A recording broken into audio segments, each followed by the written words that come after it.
The House will be in order. The chair lays before the House a communication from the Speaker.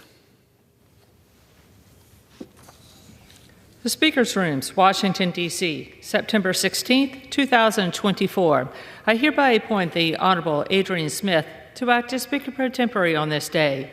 Signed, Mike Johnson, Speaker of the House of Representatives. The prayer will be offered by Chaplain Kibben. Would you pray with me?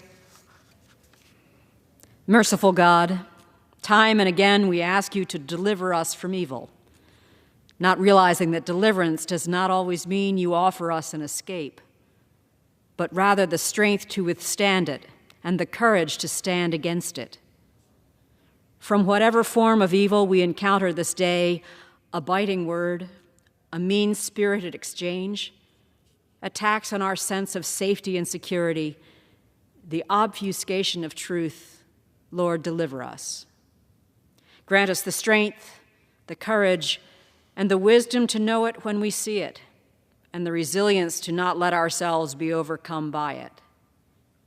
Then inspire in us to strive to best evil with good, to live according to your abundant mercy, that all that evil dares throw at us would be overcome by your good and right and perfect will.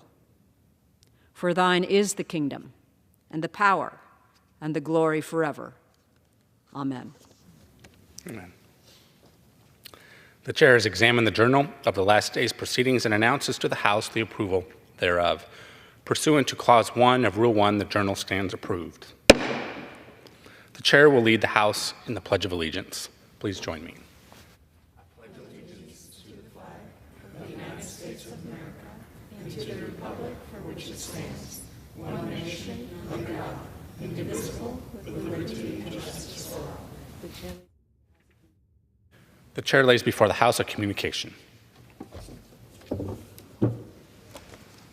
The Honorable, the Speaker, House of Representatives, sir, pursuant to the permission granted in Clause 2H of Rule 2 of the Rules of the U.S. House of Representatives, the clerk received the following message from the Secretary of the Senate on September 12, 2024 at 4:38 p.m. that the Senate passed Senate 3764, Senate 2120, that the Senate agreed to relative to the death of the Honorable Stephen D. Sims, former United States Senator from the state of Idaho, Senate Resolution 813, that the Senate passed without amendment H.R. 7377. Signed sincerely, Kevin F. McCumber, Acting Clerk. Without objection, the House stands adjourned until noon tomorrow for morning hour debate and 2 p.m. for legislative business.